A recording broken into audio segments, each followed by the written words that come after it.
I searched through Goodreads.com to find the 10 best investing books of all time. Now, the results actually shocked me because many of my personal favorite investing books of all time didn't make the list. So what are the 10 best investing books of all time according to Goodreads? In this video, I'm going to reveal the 10 investing books that have the highest ratings across all of Goodreads.com, and I'll share 3 core investing insights from each book. Hi, my name is Brian Feraldi. I'm a financial educator with 20 years of stock investing experience. Now, why am I focusing on Goodreads instead of Amazon.com's ratings? That's because Goodreads has more total reviews than Amazon.com does, and the reviewers on Goodreads tend to be harsher critics. So if a book receives a great rating, it's highly likely to be a great book. With that said, here's the criteria I use to put together this list. First, the book had to have at least 1,000 ratings. I found several investing books that had great overall ratings, but they just didn't have enough reviews for me to trust the numbers. Second, the book had to primarily be about investing. If you search for investing books, a whole bunch of books that aren't related to investing will get mixed in. Some of them have wonderful ratings and tons of reviews, but the books are more about personal finance or business principles than they are about investing. Finally, it had to be original work by the author,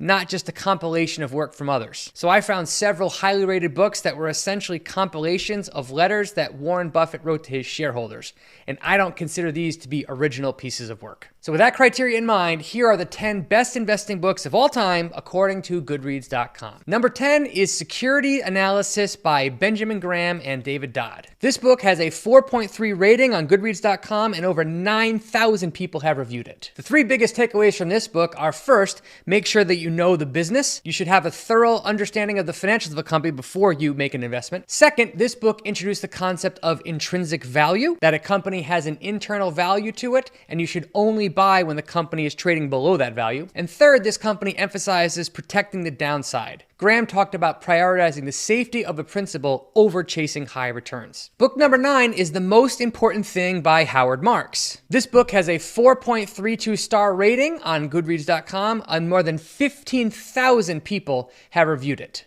The key takeaways from this book for investors are: first, focused on risk awareness. Marx points out that the best investors obsess over managing their downside instead of maximizing their upside. Second, this book harps on second-level thinking, going beyond the obvious and learning to think deeply and about second-order consequences. And thirdly, Marx talks about why cycles matters. Understanding how market cycles works helps investors to avoid making costly mistakes. Book number 8 is Margin of Safety by Seth Klarman. This book receives an average rating of 4.33 stars out of 5 and more than 6,000 total reviews on Goodreads.com. The key takeaways from this book are to always buy with a cushion. Klarman stresses always investing with a margin of safety to protect against uncertainty. Second, Klarman points out that Martians are irrational and that smart investors should take advantage of the emotions and short-term thinking of others. Third, Klarman teaches to be a contrarian, pointing out that great opportunities often look uncomfortable at first glance. Now, as a quick side note, I made an infographic that has all 10 ebooks as well as the key takeaways from each.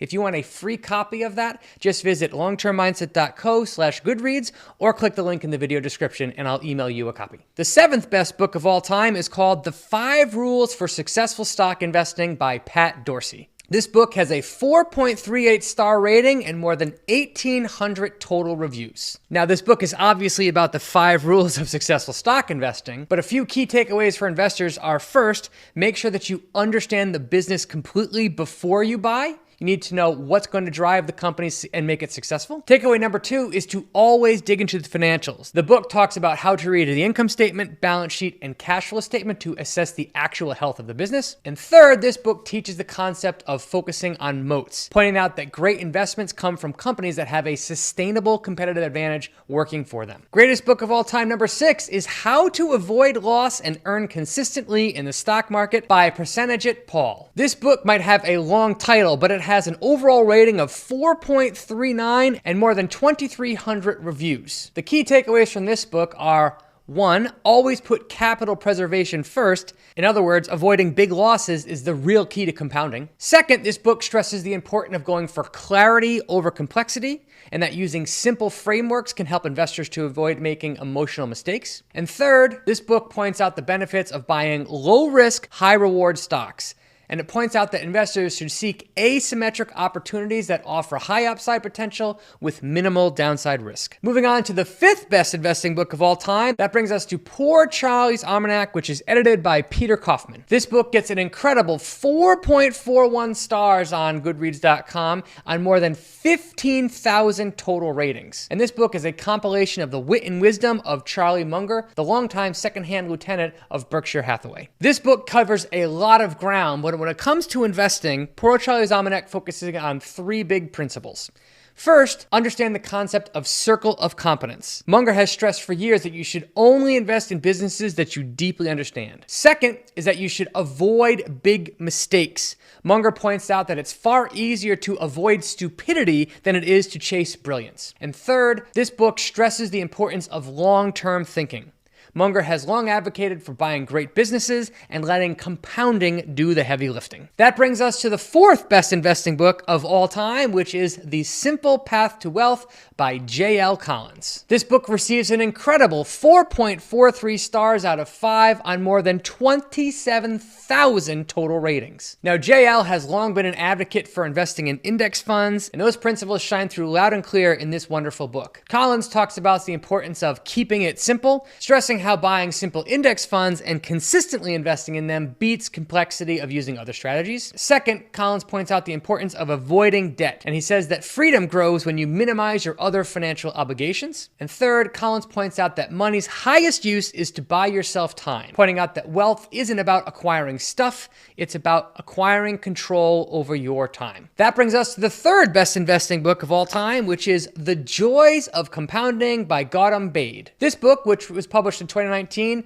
has an incredible 4.45 stars out of 5 on more than 1,600 total ratings. Now, Baid talks about compounding in all areas of life, but when it comes to investing, he stresses 3 key points. First, all investors should play the long game, pointing out that time and discipline are the most powerful forces in investing. Second, Baid points out the importance of continuous learning, pointing out that reading, reflection, and humility compound in an investor just like capital does. And third, Baid points out that values and ethics matter. He says that ethics and integrity might not seem like it, but they're actually part of a sustainable edge in investing. That brings us to the number 2 best investing book of all time, which is Richer, Wiser, Happier by William Green. This book gets an incredible 4.53 stars out of 5 on Goodreads.com and more than 6,800 total ratings. Like many of these books, Richer, Wiser, Happier talks about more than just investing, but it's still filled with principles that investors should internalize. The key takeaways are, first, always invest like the best. Green points out that you should study the investing greats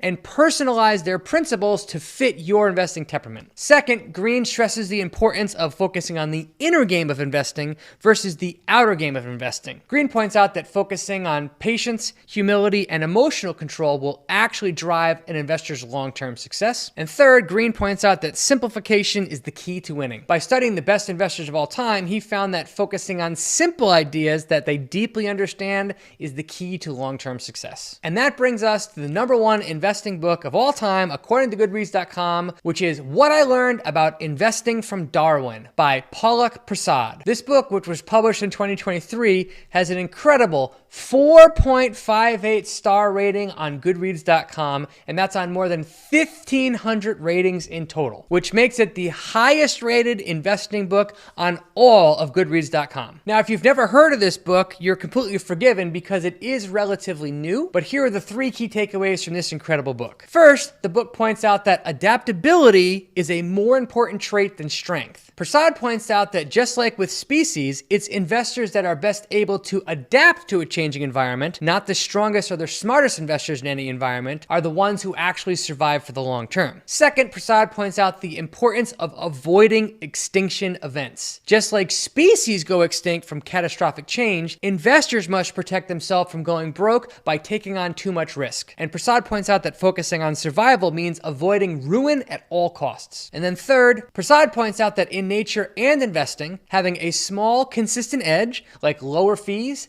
higher discipline, or smarter capital allocation, can lead to long-term dominance when compounded over a long period of time.